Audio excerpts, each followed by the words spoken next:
अस्सलाम वालेकुम। आज हम लोग आज के न्यूज़पेपर के कुछ इंपॉर्टेंट एजुकेशनल अपडेट्स को डिस्कस करेंगे जो कि वन बाय वन अलग अलग न्यूज़पेपर्स के हैं। सबसे पहला अपडेट ये है, ग्रुप 2 और ग्रुप 3 के पोस्ट में इजाफा करने का इम्कान है, इसके बारे में एक अपडेट है।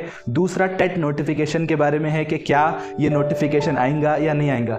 तीसरा, गुरुकुल रिक्रूटमेंट जो हालिया अरसे में हुआ उसमें उसके प्रोसेस की वजह से कुछ बैकलॉग पोस्ट होने का इम्कान है। और चौथा जो है, तेलंगाना पब्लिक सर्विस कमीशन का एक रिपोर्ट आया कि गुज़िश्ता 3 महीनों के दौरान कितने पोस्ट को फिलअप किया गया, इसके बारे में एक अपडेट है तेलंगाना स्टेट में। तो हम लोग one by one in updates को डिस्कस करेंगे। आपसे गुजारिश है कि इस वीडियो को आखिर तक देखिए। और दूसरी बात यह है कि हम लोग तेलंगाना करंट अफेयर्स पे एक बुक बना रहे हैं जो कि ऑलमोस्ट अक्टूबर 2023 से लेकर मार्च तक ऑलमोस्ट 6 महीने, अक्टूबर, नवंबर, दिसंबर, जनवरी, फरवरी, मार्च, ये 6 महीनों पर मुश्तमिल एक ई बुक इंग्लिश और उर्दू में पब्लिश करने वाले हैं। तो अगर आप भी मुंतज़िर हैं तो मैं स्ट्रेंथ देखना चाह रहा हूँ कि एक नॉमिनल फ़ीस के साथ उसको जो है हम लोग ई बुक PDF फॉर्मेट में देने वाले हैं, उर्दू में और इंग्लिश में। आई होप अगर आप लोगों को भी ज़रूरत है तो बताइए, कमेंट में बताइए, ताकि हम लोग इस इनिशिएटिव को आगे बढ़ा सकें। क्योंकि नेशनल करंट अफेयर्स बहुत ज़्यादा है लेकिन तेलंगाना करंट अफेयर्स बहुत कम है, तो ट्रांसलेशन का काम चल रहा। आप लोगों से सपोर्ट की गुजारिश है। तो सबसे पहला जो अपडेट है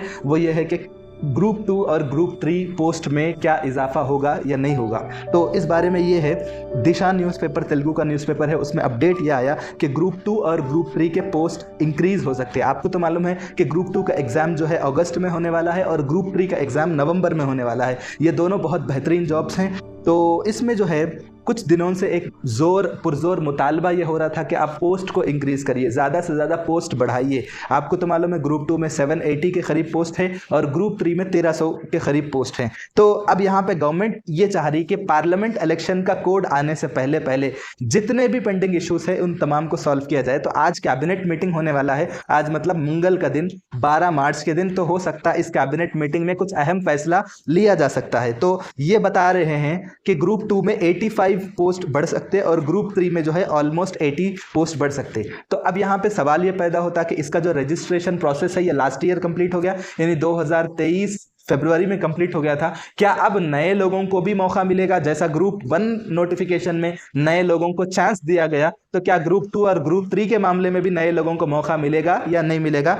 इस बारे में आपकी क्या राय है और आपको क्या लग रहा, ज़रूर कमेंट बॉक्स में कमेंट करके बताएं। आज रात में जो है कैबिनेट मीटिंग के फैसले आने वाले हैं, तो हो सकता है इसमें कुछ मजीद क्लैरिटी पैदा हो जाए। अब दूसरा जो हमारा अपडेट है कि टेट नोटिफिकेशन के बारे में, क्या टेट नोटिफिकेशन इशू होगा या नहीं होगा। तो यहाँ पे ये है कि एक प्रॉब्लम जो है गवर्नमेंट ये फेस कर रही, गवर्नमेंट ये चाह रही DSC पे फोकस कर रही कि 11,000 पोस्ट जल्द से जल्द फिल हो जाएं। उनको एक क्या बोलते हैं, एक अचीवमेंट बताना चाह रहे हैं कि हम लोग जो है विद इन 3 मंथ्स जो है DSC नोटिफिकेशन इशू करे, एग्जाम कंडक्ट कर दिए थे। तो टेट के बारे में कोई उतना ज़्यादा नहीं सोचे, लेकिन अब टेट करो करो बोल के जो है बहुत बड़ा मुतालबा। एक अशोक सर हैं, तेलुगु में क्लासेस लेते तेलंगाना हिस्ट्री के और भी जो है सब्जेक्ट्स के, उन्होंने जो है गैर मुतय्यना मुद्दत के लिए अपने घर में भूख हड़ताल कर रहे हैं। गवर्नमेंट ऑलरेडी उनको अरेस्ट कर दी। तो उसमें जो है RS प्रवीण कुमार BSP के, उन्होंने भी जो है पुरजोर मुतालबा कर रहे, टेट करो टेट करो। कई लोग मुतालबा कर रहे टेट का एग्जाम कंडक्ट करो, उसके बाद DSC करो। आपको एक कुछ इंपॉर्टेंट फिगर्स बताने वाला हूं जो आज के आंध्र प्रभा न्यूज़पेपर में आया कि B.Ed और D.Ed के उम्मीदवार सबसे ज़्यादा इस बात का मुतालबा कर रहे हैं कि टेट करिए। और आपको मालूम होना चाहिए कि मैं आपको बताता हूँ कि पूरे जो टेट क्वालिफाइड कैंडिडेट्स हैं पूरे तेलंगाना में, B.Ed और D.Ed करने वाले उम्मीदवारों की तादाद 7 लाख है। ये 7 लाख में से 3 लाख ऐसे लोग हैं जिन्होंने टेट क्वालिफाई हुए। लास्ट ईयर भी टेट हुआ था लेकिन अनफॉर्चुनेटली ओनली 10% जो लोग हैं वो लोग ही टेट क्वालिफाई हुए। तो यहाँ पे ये एक बहुत इंटरेस्टिंग बात ये है कि गवर्नमेंट अब यहाँ पे क्या है कि B.Ed और D.Ed के उम्मीदवार ये मुतालबा कर रहे हैं कि 45 दिन के अंदर आप टेट नोटिफिकेशन इशू करने के 45 दिन के अंदर एग्जाम कंडक्ट करिए, उसके बाद DSC करिए। अब अगर ये बात मान ली जाए हुकूमत का, तो ये होने वाला है आगे चल के कि DSC का जो एग्ज़ाम होने वाला है ये और आगे बढ़ सकता। और गवर्नमेंट नहीं चाह रही है ऐसा हो, गवर्नमेंट चाह रही जल्द से जल्द हो जाए।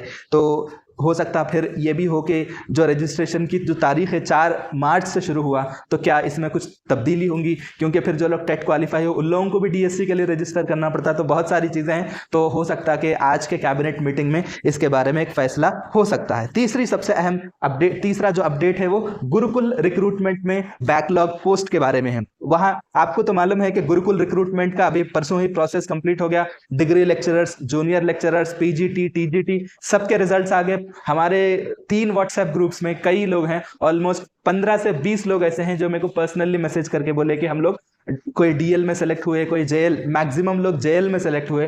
तो उन तमाम को मुबारकबाद दे रहा हूं कि इतने लोग बड़े पैमाने पे सिलेक्शन हुआ। तो इसमें यहाँ पे क्या है कि एक जो प्रोसेस फॉलो करना है, उस जो जिसको बोलते हैं डिसेंडिंग ऑर्डर, यानी टॉप कई, आपको मैं बताता हूँ 3000 ऐसे लोग हैं जिनको एक से ज्यादा पोस्ट मिले, मतलब उन डीएल में भी उसको जॉब मिली, जेएल में भी जॉब मिला, टीजीटी पीजीटी का भी जॉब उस बंदे को मिला। इस तरह से हुआ। तो अब यहाँ पे क्या हुआ कि एक एक बंदे को 3-3 पोस्ट मिले। तो हुआ ये कि रिलिंक्विश ऑप्शन नहीं देने की वजह से बेचारा 3 जॉब उसको मिले या 2 जॉब मिले, तो करना तो उसको एक ही है, जो डीएल है या जेएल है उसको लिया, टीजीटी पीजीटी को छोड़ दिया। लेकिन अब वो छोड़ने के बाद जो है नए लोगों को क्या उसको मौका दे के फिलअप करे, नहीं करे। तो ये जो प्रोसेस है, इसकी वजह से क्या हुआ कि ऑलमोस्ट 8000 के करीब, 8 या 9000 है, उसमें से 1000 पोस्ट बैकलॉग में जा सकते। बैकलॉग मतलब बिल्कुल जैसा बैकलॉग एग्जाम होता है ना, बैकलॉग मतलब बगैर भर्ती करे हुए रहते, वो ऐसे ही रह जाते।